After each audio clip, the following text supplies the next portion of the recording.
And through sport, children gain the confidence to realize their dreams.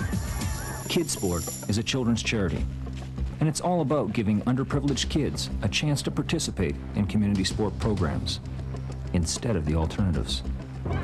And getting involved in sport not only helps kids, it helps your community, now and in the future. You can help as an individual, a company, a group, or an organization. Kids Sport is a worthy cause for your support. Every kid deserves a chance. Give to Kids Sport today, so all kids can play. Kids Sport Kids, thank you.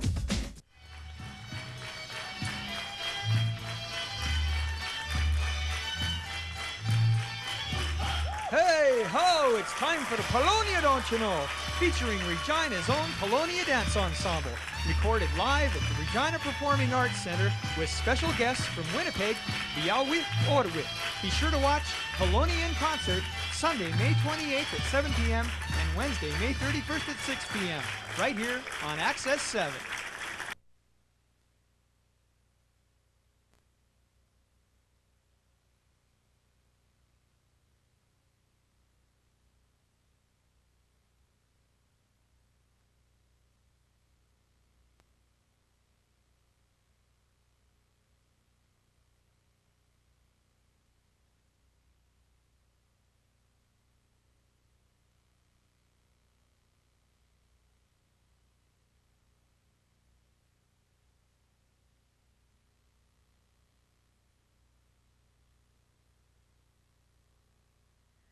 Good Lord, that is a goofy-looking guy sitting in there in that Corvette, and I haven't had a chance to say thanks to the folks from Wheaton Pontiac Buick for letting us come down and have a little fun in that Corvette.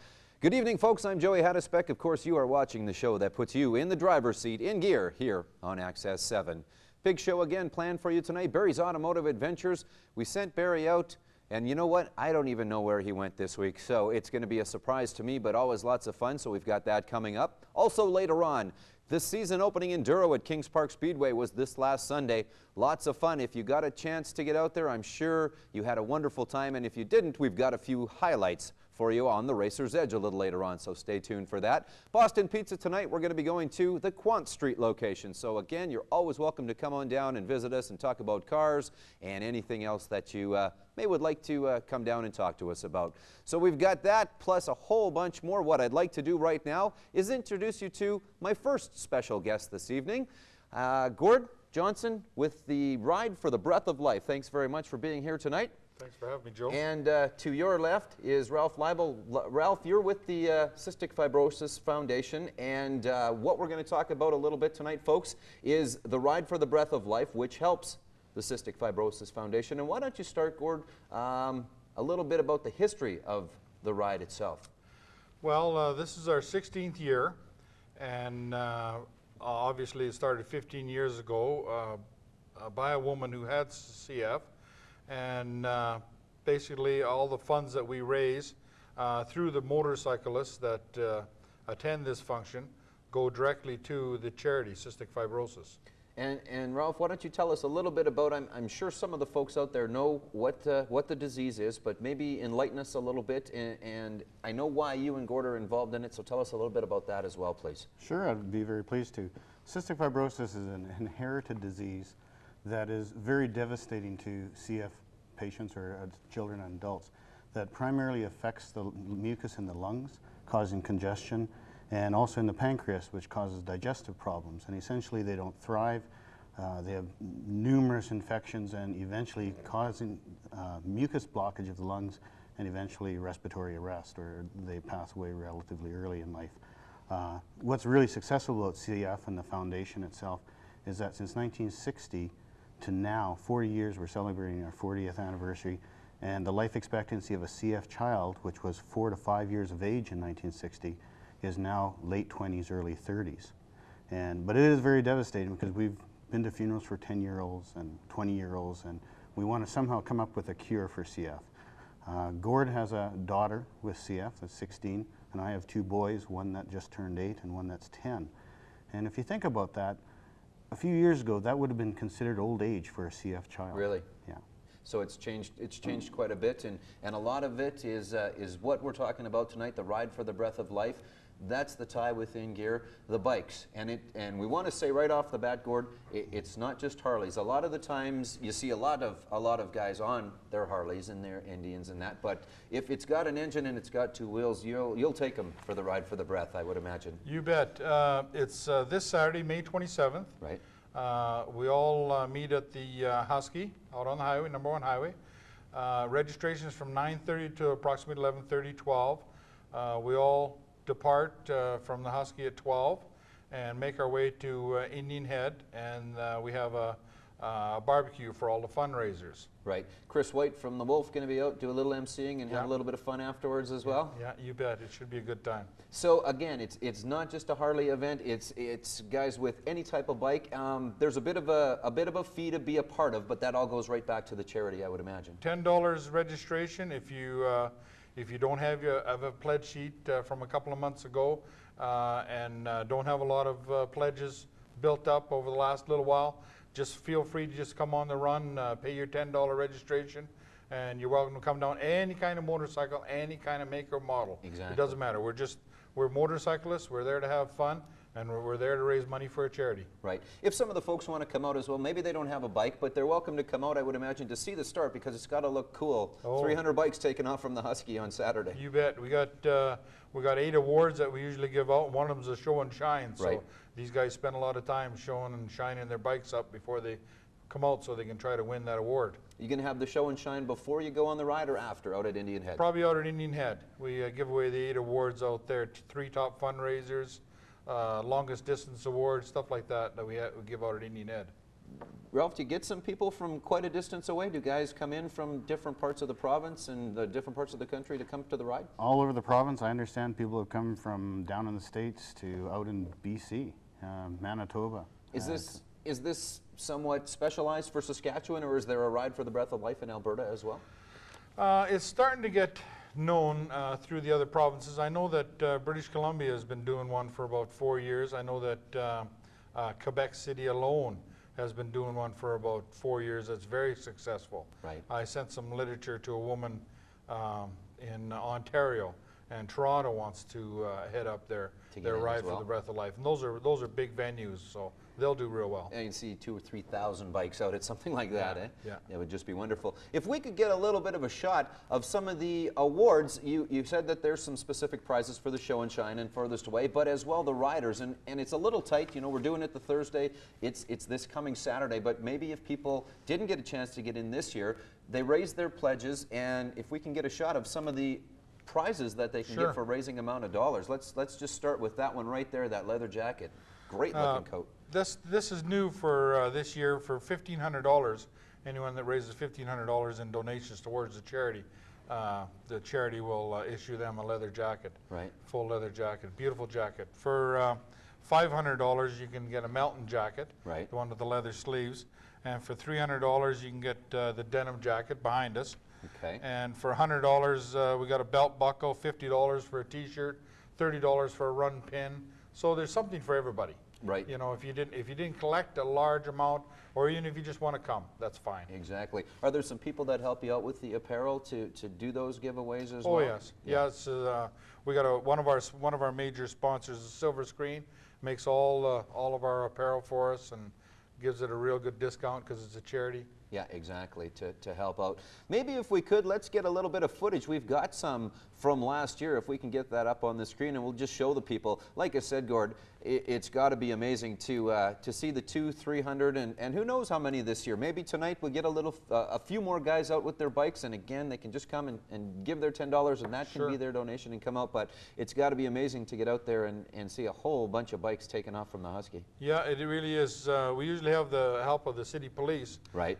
Because it's such a long parade or procession of motorcycles to go onto the highway that we have to have some sort of police escort. And even to cross the #1 highway at Indian Head, Yeah. we have the RCMP detachment there in Indian Head to help us cross #1 highway. Yeah, that light doesn't last all that long to get that many bikes across. No. But as you can see, lots and lots of things to do. It looks like maybe some face painting going on, and hey, if nothing else, people can come out and take a look at the bikes, right? You bet. Yeah, there'll be a lot of motorcycles out there. Registration table. We had a fundraiser there a couple of years ago. This fella, if he'd raise, what was it, $1,000 or more, they'd shave his beard off, and he hadn't had it shaved off in 20 years. Have you got that going at all, or no? No, I didn't. No, okay. I didn't jump on that bandwagon this year, but I'll have to give it a whirl one of these years. Yeah, exactly. But no, it just looks like a fantastic day. The kids out too. I mean, that's part of it, right? We're out to help the kids. But with that said, a lot of the kids get a chance to come out and be a part of the ride too. Sure. There's some of the CF kids get right involved with it. They're trimming Dwight's beard there. Right. And they come out, and somehow motorcycles always fascinate children. They can come out and they can just spend hours walking around looking at shiny motorcycles. Yeah, exactly. That's the thing. We've got some more great looking bikes up there on the screen as well. So as I said, people can come Saturday, May the 27th, this Saturday. You want to get there early. If you're not registered yet, you can come out and register, I would imagine, Saturday morning? Yeah, 9:30 till 11:30. Just come on out and register, and then we take off at 12 sharp. Because the people in Indian Head are already starting to make our hamburgers for us. They're ready for you guys, eh? Yeah. All right. Ralph, you've been involved for a while. You guys have raised a lot of money. What else can people do if they want to help try and raise some more? Well, to help raise funds to try and fight CF and come up with a cure or an effective control, we have got a couple of different programs. Obviously, donations to the chapter, the foundation, would be wonderful. We also have planned giving opportunities where people can do insurance policies or things of that nature, that in the future there's an opportunity or funds to help fight this disease. And hopefully, I mean, we're very optimistic that one of these days we're going to have a cure or effective control. Right. Gord, you guys have raised a lot of money. You had a number there, and I don't know if we got to that or not, but Well, it's been a bit. Yeah, we've raised over $165,000 in the last 15 years. So we'll quite easily crest the 200,000 mark this year. Okay. Last year was our record year. We raised $28,000. Oh, that's great. That's awesome. So, folks, if you want to come and see some beautiful bikes, and if you want to help out the CF Foundation, make sure that you head out to the Husky House. Saturday morning registration again, 9:30. We want to stress the fact it doesn't have to be a Harley-Davidson. I mean, that's a good thing if you have a Harley, right? Sure. But we want to make sure that any type of rider gets a chance to come out. Gentlemen, I want to thank you very much for being on the show tonight. Hopefully things go really well. I know the weather's going to hold. I'm saying that right now because I need good weather all weekend too. So Yeah, I hope so too. All right. So, Ralph, thank you very much for being with thank us tonight, and good luck on Saturday. Gord, thanks very much. Thanks, I know Joe. you're busy and you got to get back to work. You're here on your supper break, and Sure. I bet you've been a very busy man in the last while. Oh, you bet. All right. So hopefully everything goes wonderful for you gentlemen on the weekend. Thanks very much. Thanks, Joe. Thank you. All right, folks, it is time for Barry and Barry's Automotive Adventures on In Gear. As I said earlier, I have no idea where he went, but it's going to be a blast as always. So why don't we go and take a look at Barry's Automotive Adventures right here on In Gear.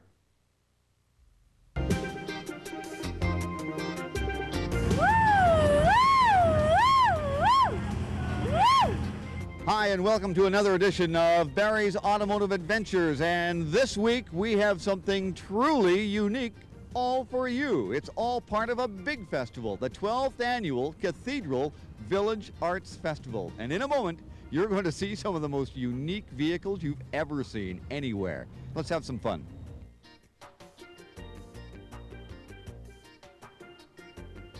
All right, it's a windy day, but that means everybody's being blown to this location. All the color of the vehicles. It is a very spectacular day here as we kick off the Cathedral Arts Festival, 12th annual, but this is a first annual, and well, I'm going to get you to tell the whole story about this, Steve, because Steve Karsh, you're one of the organizers. Yeah, my wife and I organized this parade. This is the first annual Regina Art Car Parade, part of the Cathedral Arts Festival, and it's also the first art car parade in Canada.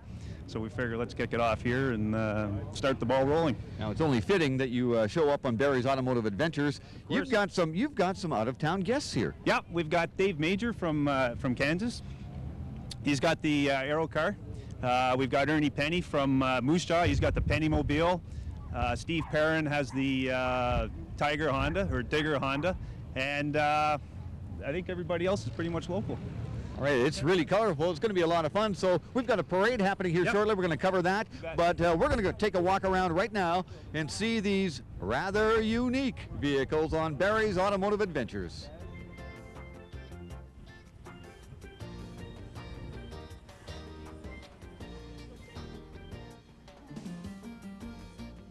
All right, we said unique, and as you see, this is very unique. Ernie Penny is with me right now, and should I say a penny for your thoughts? Well, that's pretty well what everybody says, Barry. Find something better, right? No, every little joke is worth it when it comes to an art car. This is really a work of art. Now, first of all, how many pennies are on the vehicle? I estimate somewhere around 17,000, give or take the odd one that falls off like this one here. Right. Oh, yeah. The car, I designed it 8 years ago for the foundation for the Center and Park in Moose Jaw, and the goal was to raise 1 million pennies. So I found myself an old car, which is a 1971 Toyota Corolla, and commenced to gluing pennies on it.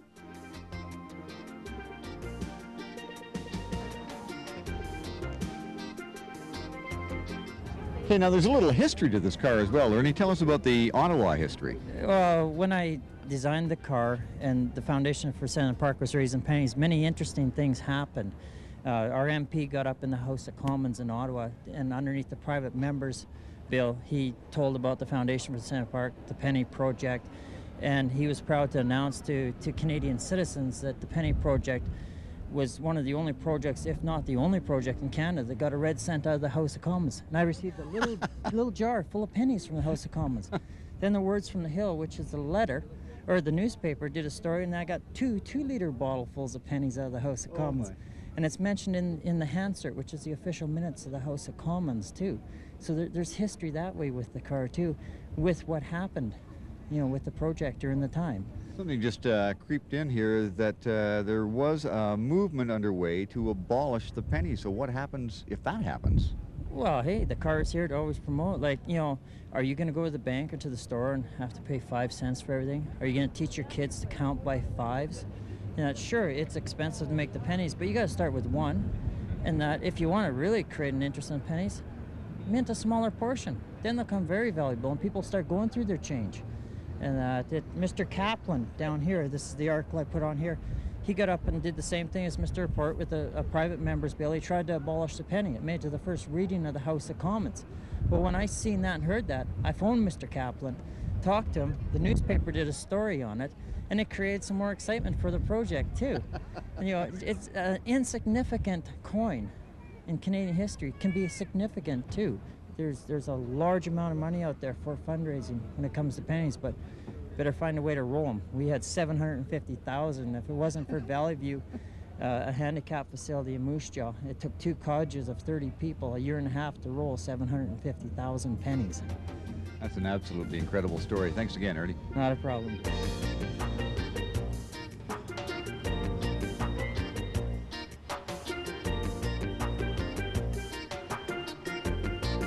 Well, we said unique, and this is truly unique. First of all, welcome to Regina, Dave Major, and you're from where? From Benton, Kansas, down in the States. Now, tell us about Benton, Kansas. First of all, how big a place is Benton, Kansas? Well, it's a pretty small place. We're about 700 people, so we're a small town, but we're near a large town of Wichita, a big city. That's where most of the people work that live around us. So now I'll bet you are the talk of the town with this rather unique vehicle that's in behind us here. What is it, first of all? Well, this is actually built from a 1959 BMW in Munich, Germany, is what the original car started out like, and we've added some airplane parts to it to make it into what we call the aero car. Where there's aeroplanes, well, we wanted an aero car, and we do some flying for a hobby. We have a plane back home, but we like car shows and things like that too, so we decided to come up with an aero car, and we take it all over the U.S., and this is our first visit up to Canada with it, though. Well, I was going to ask you about that. Now, how did you find your way from Benton to Regina? Well, there's kind of a connection. On my wife's side of the family, most of her uncles and aunts and cousins live here, so we get up here once in a while to visit. So we thought, well, we come up, bring our car up and have a visit with the family, and it'll just be a good time all the way around. Now, Dave, you have to be real truthful with me here. You don't drive this down the highway to the next stop, do you? Back home, we may go 30 or 40 miles to a car show or a parade with it, but that's about as far as we get with it. I was thinking, if somebody was out on the highway and saw that creeping up behind them, they would have thought, oh, geez, maybe I've had one too many pops. What am I looking at? Yeah, but it is a street legal automobile, and it's all registered, tagged, and insured, so we can drive it anywhere we want. It's not just for parades. What's the engine? It's got a little BMW motorcycle engine, And it's out of actual BMW motorcycle, and that's what came in this car. We haven't changed it a bit. Well, it's more than an economy car, Dave. It's a unique vehicle and all part of this big parade. You haven't done this parade before either. No, we're here. This is the first one in Canada of this type, so we feel like we're a little bit of history here, and we couldn't be more happy to be here. Just great. We're happy to have you on Barry's Automotive Adventures. Thank you. Dave Major from Kansas.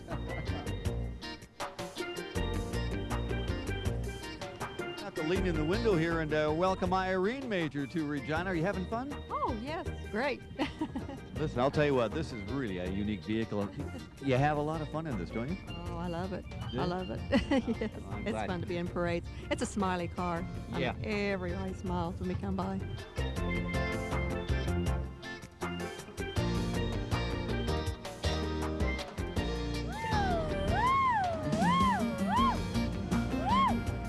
All right, Kelly, I knew if I waited long enough, I'd find somebody with a red light on top of their vehicle. The cultural cops are here. I'm standing beside the cultural art car police vehicle, or the policy vehicle, as they like to call it. And your name, sir? I'm Richard Gustin. I'm with the Cultural Policy Bureau, and we're here raising issues today about who drives popular culture. This is the question I think that is on everybody's mind, is who gets to drive our culture, and would you want to go on holidays in a cultural vehicle? I'd love to go on holidays in a cultural vehicle. Now, somebody's going to get a ticket here today. It looks like you're ready to write something. Now, will it be for not being designer specific? Will it be for not putting enough effort in? Well, I don't think policy is responsible for regulating taste. I think there are certain standards issues that we have to look to, but as far as taste, I mean, we have a diversity of cultural statements here. Not every one of them would be for me. However, that is for each of the owners to determine on their own, and that's what a cultural policy is for. Now, we should get my colleagues here, however, because there are other portions of this. Carrie? I'm the cultural siren. You're the cultural siren. Now, what responsibilities do you have as a cultural siren? Just to look good, sound good. Right. It's part of the attention-getting component of our of culture. No. Yeah, exactly. Now, and we certainly seem to have got your attention. And now we have Deputy Sandhya. Yes, Constable. And your name is? I'm Sandhya Padmanabh. I'm the driver of the cultural policy vehicle. So you are steering us all in a cultural revolution, then? Steering you in a direction you need to go. This is too wild down here. I got to tell you that right now. When's the parade get underway? Right away. In second. Just a matter of minutes, matter of moments. Are you leading as the siren, the official siren? You're leading the parade? Well, I'll be right ahead of this car. I want to hear this siren, that's for sure.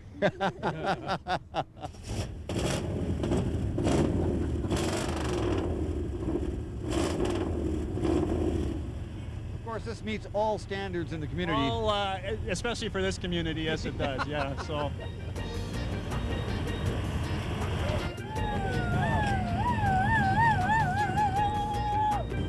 Real Elvis here from the phenomenal Mobile Museum of the Weird and Strange.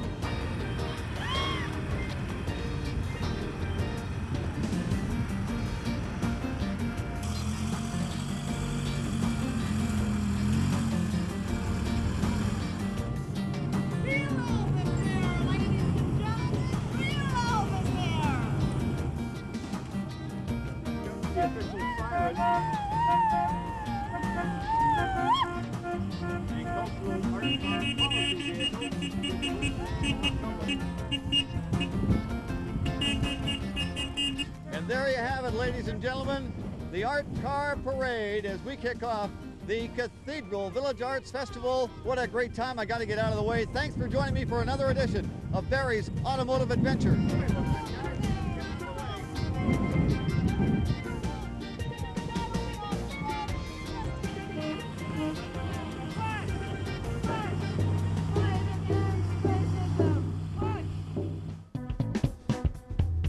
Did you know the world's first numbered plates were issued way back in 1893, and it was in France by the police. I guess that was their way of starting to keep track of some of the cars that were starting to be on the roads back in the 1800s. So the first plates came from France. Time for Auto World News this evening. Daimler Chrysler experiments with vehicles made from recycled materials. Working with 26 supplier companies, Daimler Chrysler engineers are developing new concepts and manufacturing methods to increase the amount of recycled material in the company's vehicles. Under the CARE Car project, the group has now developed 2 vehicles that optimize the use of recycled materials, including waste such as plastic bottles, glass, foamed material, carpet, and used tires. Ideas developed in the 2 CARE projects, both the Dodge Stratus models, will be assessed for wider use by Daimler Chrysler. With these test vehicles, Daimler Chrysler is investigating the number of concepts for introduction of products that are 85% recyclable by the year 2002. By 2005, every vehicle manufactured by Chrysler is to be recyclable to no less than 95% by weight. Until now, the recycling of many materials was too expensive or not practical. The CARE Car project demonstrates where advancements are possible. The 2 Dodge Stratus test vehicles already contain a higher portion of recycled plastic than is required by Daimler Chrysler Corporation criteria for the year 2005. Along the same lines, Daimler Chrysler puts its accelerated corrosion facility, located in the company's Chelsea, Michigan proving grounds, into operation. The facility incorporates the largest test chamber in North America and is one of the first of the automotive industry to take full advantage of the latest computer technology. The state-of-the-art facility computers accurately replicate the environmental elements found in North American salt belt, mainly the northern United States and of course here in Canada as well. Within 6 months, the test chambers simulate 10 years of real-world driving exposure to the type of severe weather conditions that aggravate corrosion. During the 6-month test process, future products, vehicles, and components are abused in every possible way. Each vehicle rotates through the corrosion chamber and road tests on the Chelsea Proving Grounds. Every other day, the vehicle is driven for 84 miles or 135 kilometers over gravel roads and through the salt water to induce stone impingement, mud packing, and salt contamination. So Daimler Chrysler doing all they can to make sure our cars last a little longer. And it wouldn't be Auto World News if I didn't do a little bit of a racing story. At 19, Sarah Fisher is the youngest driver in the starting field for the Indianapolis 500 on May 28th. Sam Hornish Jr. is not much older at 20, and the top starting rookie is Juan Montoya, and he's only 24. But when it comes to the youngest looking, Jimmy Kite wins hands down. He's also 24, but could pass for about a high school sophomore. Kite slurped on a Tootsie Roll Sunday after qualifying at 221 miles an hour to put his car in the 25th starting position. He made the race after twice spinning, the second time into the wall on Saturday. Our tire man is Big Daddy, Kite said. He told me that if I have a good session, I get to come in and have one of these Tootsie Pops. So, of course, he went out and had a good session. Can you imagine Kite pulling into victory lane on race day and rehearsing and reaching for a Tootsie Pop and then pulling on that bottle of milk that they give you for winning the Indianapolis 500 as well? Looking forward to that possibility. Kite is driving a car that was purchased from Target Ganassi Racing, and those, of course, are his competitors, so I'm sure he wants to say a big thank you to them. He's looking forward to the weekend. He says, I'm really looking forward to next Sunday. Kite said, I'm just as confident to run the race in this car as I am at qualifying it. And I don't really want to mention it, but Dale Earnhardt Jr. won the Winston on the weekend, a great demolition derby almost. They take the $100,000 cars and decide they want to run into them. So congratulations to Dale Earnhardt Jr. And he did so well, he's on the pole for the Coke 600 this coming weekend as well. Speaking of Daimler Chrysler, as I just did throughout Auto World News, I have got Rick Alzamal from Crestview Chrysler with me tonight. Rick, thanks very much. Good to see you, Joe. How you doing? Great. My van is working wonderfully. Great to hear. Rick's the gentleman that sold me my van a couple of months back, and you guys have got a vehicle that we want to talk about a lot tonight. We'll get into some of the other line as well, but the PT Cruiser is now on the lot. Well, it's actually in the showroom, but it's new and it's in, and people have got to be just coming like crazy to see that thing, I bet. Yes, they are. Yes, they are. It's a great looking vehicle. It was a concept car a couple of years ago, but into production fairly quick. Is it usually that fast when they go from concept to production? They, this car, it was actually developed off the Neon platform. Right. The engine and transmission combination, of course, they come from the Cirrus line. The car was originally, it was a concept, as you say. The interest by the people that saw it at the North American Auto Show was so tremendous, and Chrysler looked at, let's look at putting it into production. And when the decision was made to go ahead, this thing has just overwhelmed them. Yeah, that's the thing. And the cost, or the actual production of it, was fairly simple because they were using a lot of off-the-shelf components. Right, that made it a little quicker to market than maybe Yes. some of the other. I mean, the Viper, I think, was a concept, and it took about 3 to come out by the time they finally got it into production. Again, originally the Viper was produced with a lot of off-the-shelf components. Further on in the run, since the car's been in production, there's been refinements and modifications and so on, so now it's more unique. Right. But again, Chrysler's done a very good job of taking existing components and using them to get these cars into production fairly quickly. You know, I got a chance to come down and see the Cruiser the other day, and you guys have that beautiful burgundy one in there, Yes. and you just can't keep them on the lot, can you? No, we can't. It's just been, people can come in, though, place their order, and hopefully it's not too long of a wait for one, is it? Currently, I believe we have 12 right. That are committed for production, and out of that 12, I think 8 are sold. I believe the 8th one did sell today. Right. So, oh, the one I looked at yesterday sold today? Oh, or? actually, that one that's in the showroom is one Crestview Chrysler Dodge. Okay. And we have 2 other dealerships in the province, Western Dodge in Moose Jaw and Riverside Dodge in PA. Anybody who's bought a car between December 1st, 1999 and June 17th, 2000 is entered to win that particular vehicle that's in the showroom. That's why I'm smiling, yeah, because my name's in the draw for Yes. that. But folks can come down, and there's lots of different colors, and we've got, you know, I had to actually, I think, Russell, your general sales manager, Yes. for this program, this brochure, because people, I would imagine, have been coming in and grabbing those up as well. Yes. But some great color schemes, and Kelly, let's see if we can get in on this one, and I want to show a few of the pictures in here, and I want to show the interior a little bit as well. But that's her there, Rick, and like I said, it's just a phenomenal looking little car, and the retro, I think, is the part that people are going for, isn't it? Definitely. It's a very unique looking vehicle. If you want a vehicle that's going to attract crowds, this is the car. The 4 doors is nice. I'm just going to pull this down for a second, Kelly, so that I can flip the page. The 4 doors is nice. Have they talked about within the company, are they looking at maybe a 2-door model of this as well? Again, at the last North American Auto Show, there was a concept 2-door panel. Right. That was there. We don't know if that's going to go into production. Yeah. Now, there has been some talk of some turbocharged versions. Oh, really? And so on. You know, I think I saw something, either Motor Trend or Road and Track, where some of the guys like Carroll Shelby, and I don't know if it was specifically him, are already taking these, and I don't know what they're dropping into them and what they're doing to them, but you know, some of the guys that do the things with the Vipers as well, they're starting to beef them up a little bit. And let's just talk about some of the, it comes pretty well equipped right off the bat, doesn't it? It does.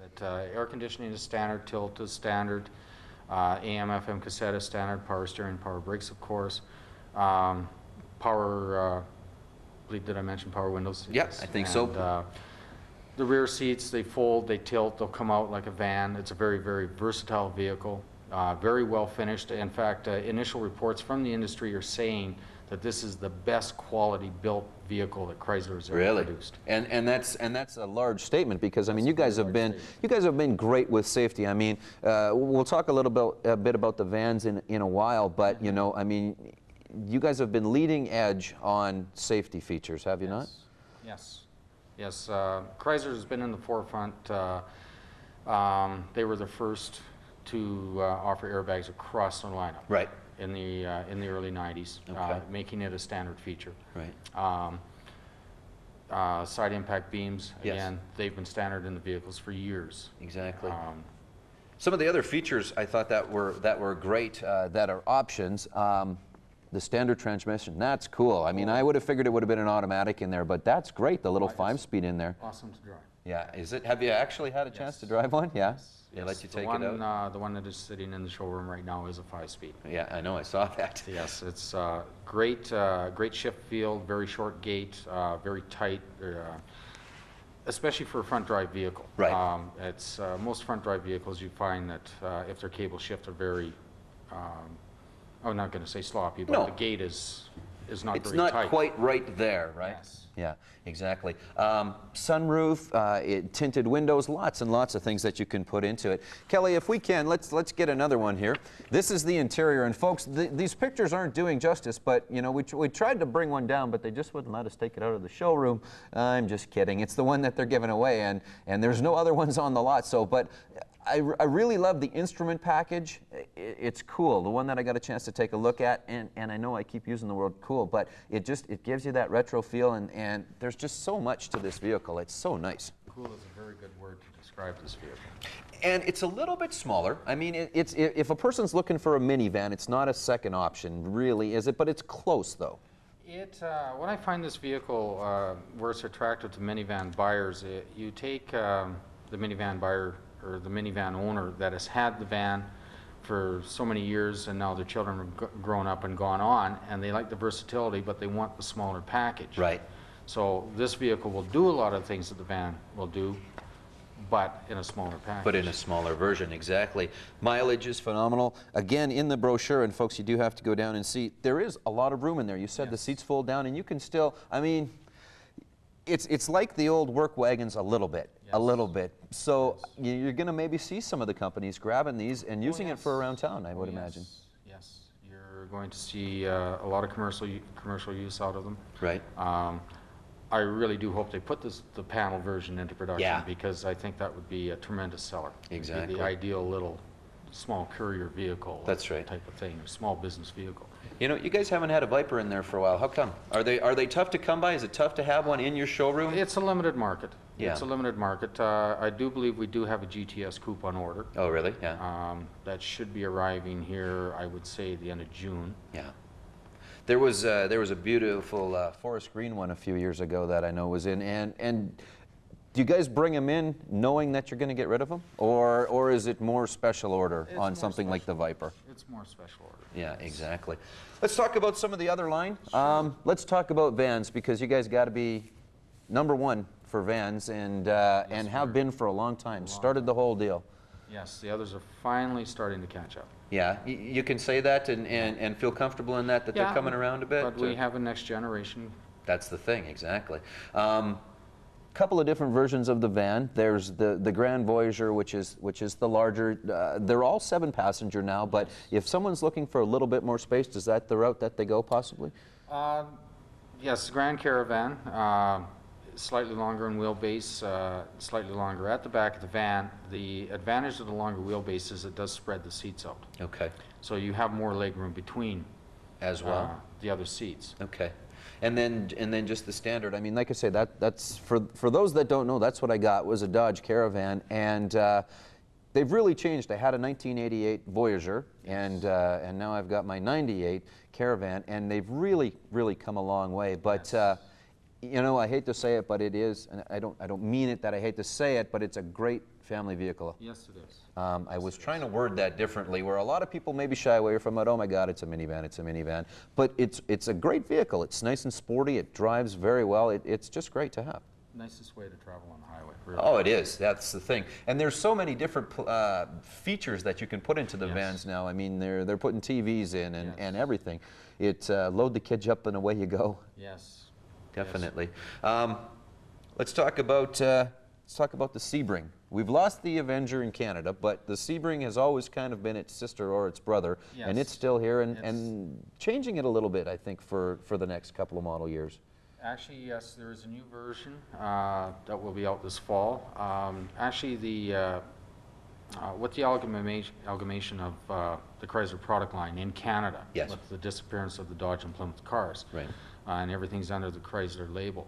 The Sebring is actually going to replace the Cirrus in the mid-size segment too. Okay. There's going to be a Sebring sedan, convertible, and coupe. Right. And okay. gorgeous cars. Yeah, that's what I heard. I saw a little preview, I guess, on the internet, and even down in the States as well. They're letting go the Avenger, but they're really going to beef up the Stratus, I think, a little bit, is it, and change that a bit, or no? Yes, the Stratus again. There's going to be the 4-door and the 2-door. The Okay. 2-door will replace the Avenger. All right.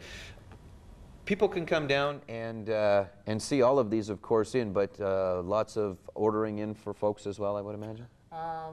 This late in the model year, it's getting a little tighter? tougher. Yeah. A little tougher to do orders because model changeover is coming up very quick, and production wind down of Right. existing models will happen very shortly. Okay, but they can come in and they can get their PT Cruiser anytime, right? They can get their name on the list. All right, yeah, get their name on the list, exactly.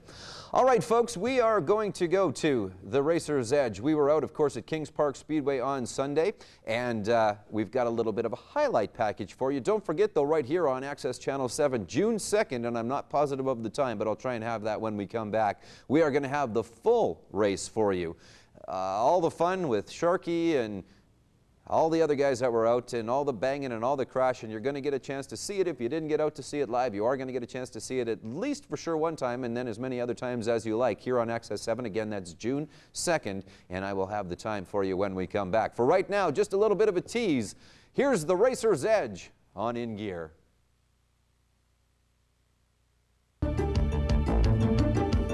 All right, good evening, folks. We have taken the Racer's Edge out to Kings Park Speedway this afternoon, the season opening enduro. We're going to get a chance to talk to some of the drivers, and we're going to have a little bit of footage of the race. Of course, you're going to be able to see the race June 2nd on Access Channel 7, so watch for that. This is just a little bit of a taste, and I've got some of the fans that are out this afternoon. Emily Morris, how are you today? Good. Are you looking forward to watching the race? Mm-hmm. Have you been to these before? No. No, but you're looking forward to it? Yes. Can you answer anything more than with one word? No. All right, then. All right, we're going to talk to, and you hear their name all the time, we're going to talk to Christopher and Riley at the end of the show. I always say goodnight to my boys. Christopher, are you looking forward to the Enduro this afternoon? Yes. Can you answer with more than just one word? I don't know. All right, we have a winner. You've seen lots of Enduros before. Who's your favorite out here? Chucky. Yeah, you like him, but lots of other guys are going to have some fun as well, eh? Yep. All right. And Riley, are you having fun? Mm-hmm. Yeah? Whoa! Look, we're playing Enduro already. We're falling around. Hey, stand up. Are you looking forward to the race? Mm-hmm. All right, folks, let's go talk to some of the drivers and see how they feel about the season opening Enduro here at Kings Park Speedway.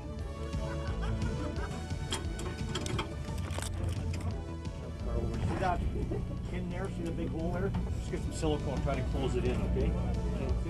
All right, we're going to talk to one of the gentlemen that's going to be in this afternoon's Enduro, Paul Balchamp. Paul, it looks like this one's been through a little bit already, and you guys haven't even hit the track. Well, we went through the last of the season. We did a race, and we didn't quite get through the end, but we were going to do it today. Sometimes the cars can make it from one race to another, but that's not always the case. No. This one's from last year, though? This one's from last year, yep. Guys looking forward to hitting anybody in particular this afternoon? We're just going to go out there and do our thing. All right, good. Thanks very much. We are now underway. Look at this. Car number 01 is trying to take a fast lead, thinking that faster is better and stay out of the way of the traffic. The action is underway here at Kings Park Speedway. That's the RR Racing with the Canadian flag. They can also Oh, there we go, a little off the edge. That's the 01 car. All right, we're going to get a few words in with Stacy Getz. Stacy, you've been doing this for a while. Have you guys got something for that big pink Cadillac this time? Oh, no, we'll take it pretty easy on him. He's bigger. He can hurt us more than we can hurt him, so. The cars were a little beat up after last year. Is this a new car, or is this one fixed up from last year? This one's new. We had two in last year, my partner and me, and they were both pretty well total when we were done last year. This is a new one. Actually, we got it from Jimmy, so. He helps everybody out quite a bit, doesn't he? He's great. If it wasn't for him, I don't think I'd put the effort in to be out here every year, so. All right, and a proud Canadian I see with the Canadian flag on the back. Oh, yeah. It adds a little bit to it, so.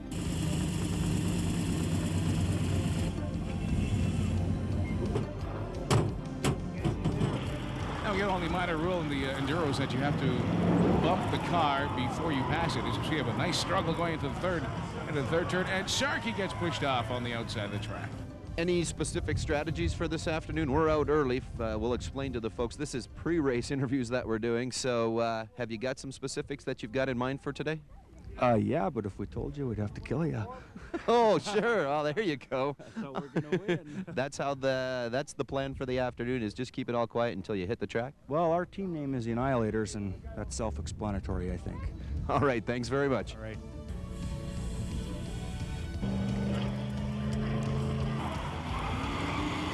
These guys are crazy. I'm really glad I don't drive enduros. Look out. The action hot and heavy here for the opening Enduro of the year 2000 season here at Kings Park Speedway. All right, we're going to get a couple words in with John Buss. John, a little different strategy for the hood. Get a little bit more air flowing underneath there. These cars got to warm up quite a bit as the afternoon goes on. That's correct. We want a little more airflow to go through there, try and cool the engine down a little bit, and also try and get the air inside the back one there and cool down the transmission cooler. So hopefully everything will run cool and not run hot. You know, you guys build them very strong, and of course they last for the afternoon as long as, like you say, you can keep things like the transmission and the radiator intact and keep the car running that way. Exactly. That's what you want to do. The biggest thing out here is keeping it cool. If it gets too hot, it's going to seize. Lots of smoke out there. It looks a Lots Sharkey of dirt. and car is at 111. Yeah. Having a tangle coming back into the track. These guys are just going at it strong. Oh, Sharkey making some major damage there coming out of turn 4. Well, the track officials was telling me that he was going to tell the boys to go not as hard the first round, but it looks as though they are going all out right now. All right, we're going to talk to Wayne Osborne for a minute. Wayne's still getting a couple of the final sponsors on the car. This is a great-looking car. You sure you want to go out and wreck it this afternoon? She'll be toast in about 2 hours. Lots of work into this one over the winter. Have you guys been working at it for a while? We started in January and working on all the 4, and we got them all wrapped up here ready for a race today. So you think the team way is a good way to go? Is it going to make a difference out there? Time will tell. Or once you get out on the track, every man for himself, regardless of their teammates or not? Basically, yeah. Yeah. All right, good. I've been asking everybody's strategy. Have you got one? It's a secret.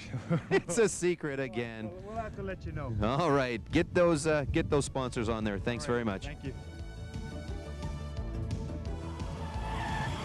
Then again, some of these guys like to drive with their hoods up, and they'll keep them up and keep on driving. Brave cameraman to stand on that pedestal to watch that car come right at you. That's right. There they go. Whoa. That's gonna, whoa, right into the front guardrail, right in front of the camera. I wonder if he's okay up there. Oh, and he's lost the tire. He's going into the pits. Did you get up and have the big fight with the wife this morning like you had said on In Gear a couple of weeks ago?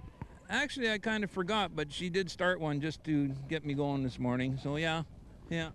She's been a big supporter, I have to imagine, of you coming out. And, you know, we talk about how much you help the other guys, but there's lots of people that help you as well. Oh, yeah. I've got major sponsorship this year. I got MC Painting, Regina Muffler and Brake, Accent Striping, B52 Restaurant, and, of course, Sharkey's Auto Wrecking Rescue Towing. Without all these sponsors, I probably wouldn't be here. You know, I've been asking everybody, you'll probably be the last interview on the tape. Have you got some specific strategy for this afternoon? Well, I'm just going to go out and have fun. I'm not going to annihilate everybody off the bat. I'm just going to push and shove, well, the usual, try and play with them, just like a cat does with the mouse. Yeah, we want to make the race last a little longer than 15 minutes. If everybody goes out and starts banging the big hits right off the top, it's not good. I mean, you want to get out there and start to cause some grief, but not maybe right off the bat. No, a lot of guys, they spent days and days building these cars. You don't want to kibosh them right away. I mean, let's have some fun out there and put on a show and hit and spin, you know, rub against the guardrail a bit, even though Denise said if I keep doing that, she's going to make me paint it. That's all right, though. If it gets you the win, you know, I'll come and help you paint. I have no problem with that. If I get the win, I think I'll have a cardiac. All right, folks. We're gonna head to some footage of the race now. So, Jim, thank you very much, and best of luck this afternoon. I think I got all the bases covered. I just about got a spare car in the back of my pickup truck. All right, good stuff. Thanks. Sharkey still out there, bashing and crashing, what he does best. He just loves the enduros. Lots of action on the front straightaway. These cars are forwards, backwards, and they are really liking this corner cameraman today. They are going hard. Oh, broadsided right in turn number 1. Well, folks, we had a little opportunity to talk to some of the drivers pre-race for this season opening enduro here at Kings Park Speedway. Strategy? Who knows? Nobody would tell me what it is. I think the Shark's going to do well. Look for Stacy Getz and the Redneck Racing Machine and all the other competitors. Again, the season opening enduro at Kings Park Speedway. You're going to be able to find out how it turned out on Access 7. Make sure you watch the race if you weren't out live. For the Racer's Edge, I'm Joey Hadisbeck. What's going on? It is a rollover. You know, Kings Park Speedway normally pays $100 to the driver who has the very first rollover of the season. And it looks like Jim Sharky Braden is actually going to get some money today. Oh, yes. Quick Here it replay. is again. Let's take a look. Sharky He gets hit. digs into the infield and propels himself over. Right over. Right in front of the upside grandstand down. as well, so everyone has a great view of that rollover. The enduro cars are a little different. They still have their seats. And we see Jim is up, putting on a show, I'm sure. And the crowd is real happy that he's okay. Amazing action here at the opening enduro. The EMS ambulance people may not want him to, but I'm sure Jim will try to anyway. He's sure putting on a good show. I'm sure he's okay because this is what he does normally. If you've ever known Jim Braden, this is what he does all the time. The fans love him. A wonderful character, wonderful. He's been very beneficial to the racers here. Big action right in front of the grandstand. Oh, it looks like he's hooked up. Looks like he's right on top of him there. You remember Happy Days when they had the Smash Up Derby episode? Machi Brothers. Did you know the Lamborghini Diablo 99 currently is the fastest car in the world? That, of course, being in production with a top speed of 340 kilometers per hour, about 212 miles per hour. The car can do 0 to 100 clicks in less than 4 seconds. I think I got to get me one of those for out at Kings Park Speedway. And I want to make sure everybody knows, although you saw me in the car a little bit there, that was the Shark driving when he rolled it over. So, Jim, if you're watching, hope you're okay. It looked like you were all right when you got out, and try and keep the shiny side up next time, buddy. So don't forget, folks, actually I've got it, where did I write it down? I've got it written down here. Okay, I was wrong earlier. The first time that we're going to be showing the full race from Kings Park Speedway is going to be Saturday, May 27th at 1 p.m. So this Saturday afternoon, if you want to see that opening enduro on tape here on Access 7, Saturday 27th at 1 p.m. And then we are going to be showing it June 2nd. That's going to be at 6:30. So you're going to have lots and lots of time to see that enduro, but make sure you're watching this Saturday. Folks, the phone queue is up on the board, 565-5376. If you get a chance to give us a quick call and have a quick question for Rick, maybe we can take a phone order for a PT Cruiser right here. What do you think? They got to be coming in every which way and every which way, I would imagine. Let's talk a little bit about the Neon. It's been a very, very popular line, I think, for Chrysler, hasn't it? Yes. For 2000, it was totally redesigned. There were a lot of improvements that were addressed from the old car. One of the things was wind noise from around the windows, because the previous car used a sashless door, and now they have a full frame. Ride motions have been improved. There was the suspension travel was lengthened. It gives more like a big car ride. Okay. A lot smoother. They've changed it up quite a bit, it sounds like. Structure has been improved. It's a little more solid.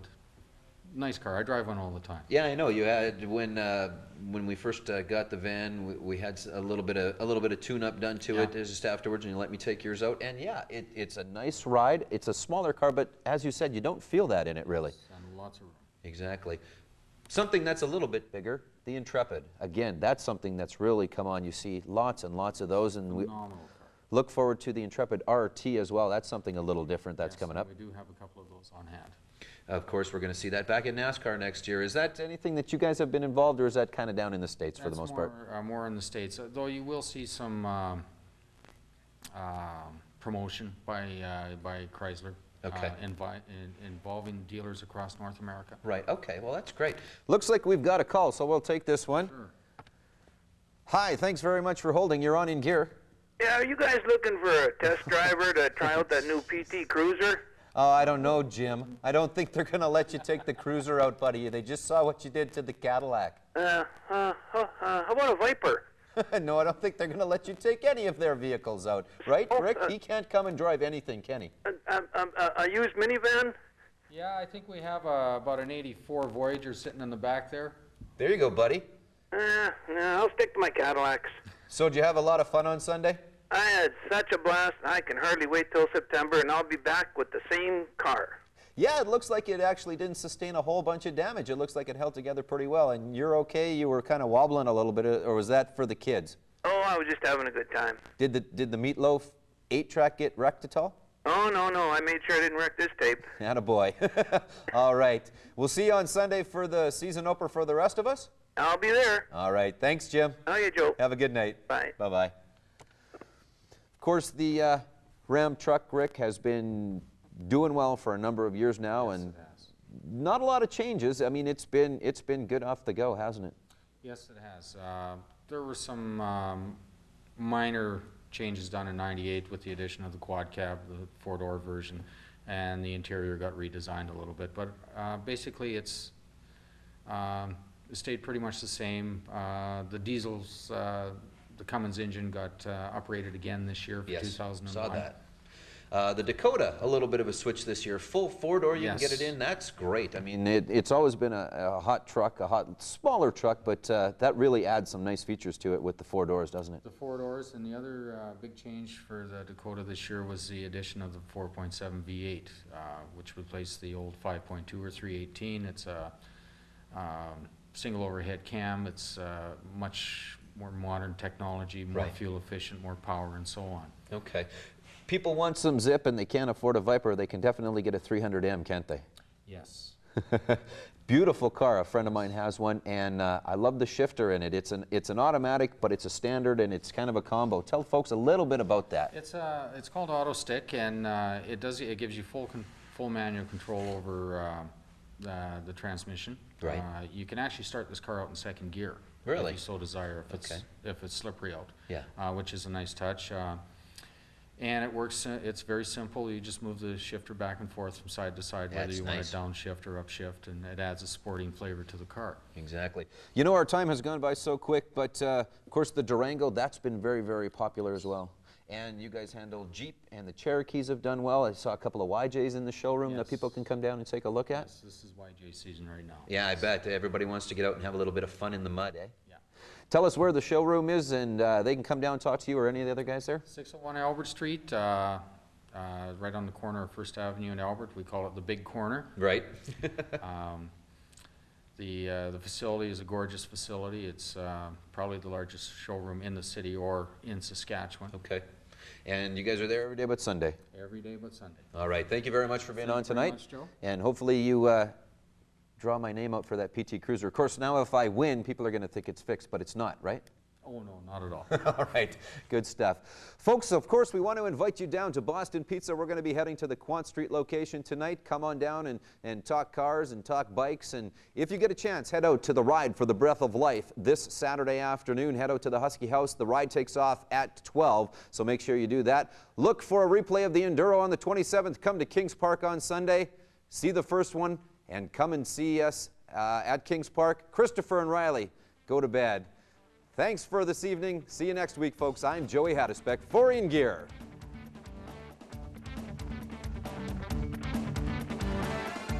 In Gear is brought to you in part by Boston Pizza. Come and get it all. And Kings Park Speedway. We're kicking asphalt. Now early in the week, the coach told us that you were ready to go. You know, you're a little nervous. You know, were you a little hesitant a little bit? I mean, what came over you today? You know, unfortunately, you didn't win, but you were so close. So, you know, the coach told us they were really ready this week. So, give us an idea of how you fared. Well, I got up this morning at a pop start, and I figured that I was going to then I had a cup of coffee. You know, just began to get the nerves jingle jangling a little bit. and by the time I got down here, it all wore off. So I need more Pop-Tarts.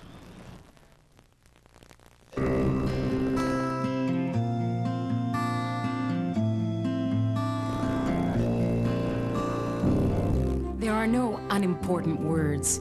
As an audiologist, I'm trained to evaluate and treat hearing disorders, to help people stay in touch with their world.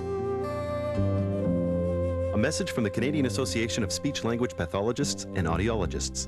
1-800-259-8519. Bouchard again, a huge play. The Cougars look like they're going to win it. Basket. And now it's center. Novak a shot. He scores! Lights are getting... Jennifer Ruland, big play. This isn't only just for points. This is also going to set up the rest of the field for the 150 later on. For the most complete coverage of local sports, watch Access 7 Sports, Fridays at 6:30 p.m. Want to win a weekend at the Ramada Hotel or a Remax balloon ride? Buy your Mosaic passports early at Sherwood Credit Union or Thrifty Car Rental and win. Mosaic, June 1st, 2nd, and 3rd. Everyone's going. Come along. KidSport is a children's charity, and it's all about giving underprivileged kids a chance to participate in community sport programs instead of the alternatives. Every kid deserves a chance. Make your call today so all kids can play.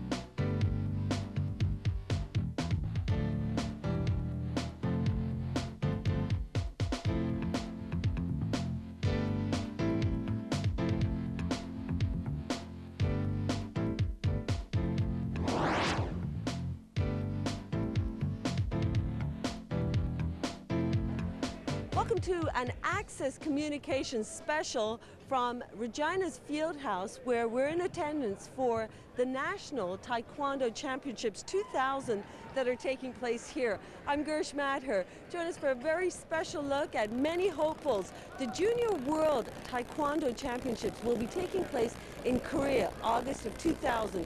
And then following that, 2001, the Adult International World Championships will be taking place in Italy. So there are many people from right across Canada that are here and hopeful to take home the gold. Join us as we take a look at some of those people, their disappointments, and certainly their delight in being on the road to the Worlds.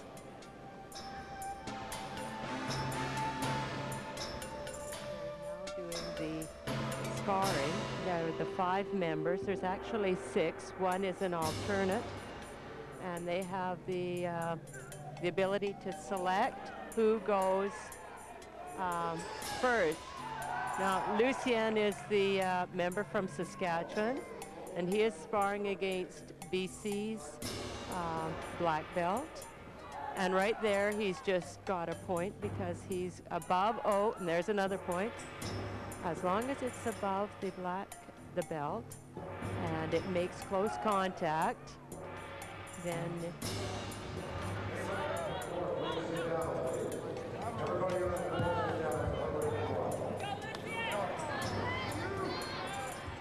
they, ooh. Okay, now that was probably excessive force. Okay, so he gets a warning for that. If he gets 3 warnings, then he must get a point taken off of his total of points at the end of the 2-minute round.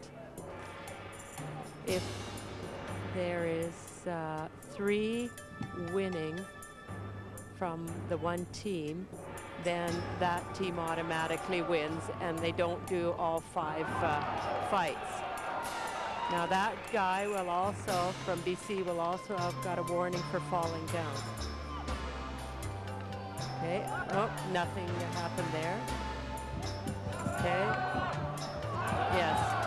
Now he did a jumping punch, that will award him 2 points. It was a jumping punch to the front of the head.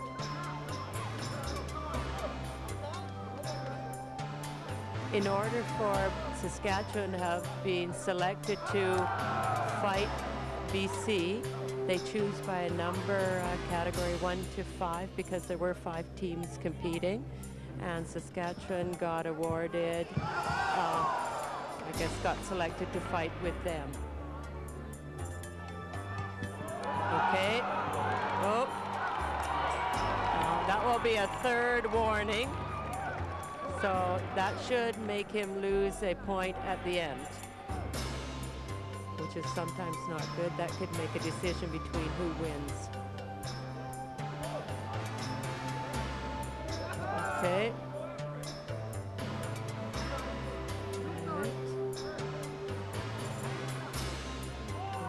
Okay. That was a good fight.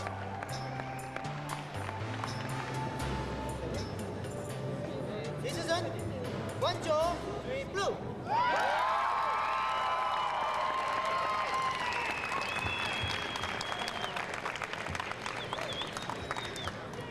Master Che is the Secretary General for the International Federation of Taekwondo here in Canada. I'm really interested in learning about some of the history behind Taekwondo and how the International Taekwondo Federation was founded here in Canada. Taekwondo was first heard in 1955 when our founder, General Choi Hong-hee, had studying since 1946 a new art that was based on science and not merely by imitating insects or animals. In other words, we can say a modern way of defending oneself, also to develop the body and the mind since 1946. And in 1955, it was announced to the world as Taekwondo. There was no such Taekwondo prior to 1955. We were learning a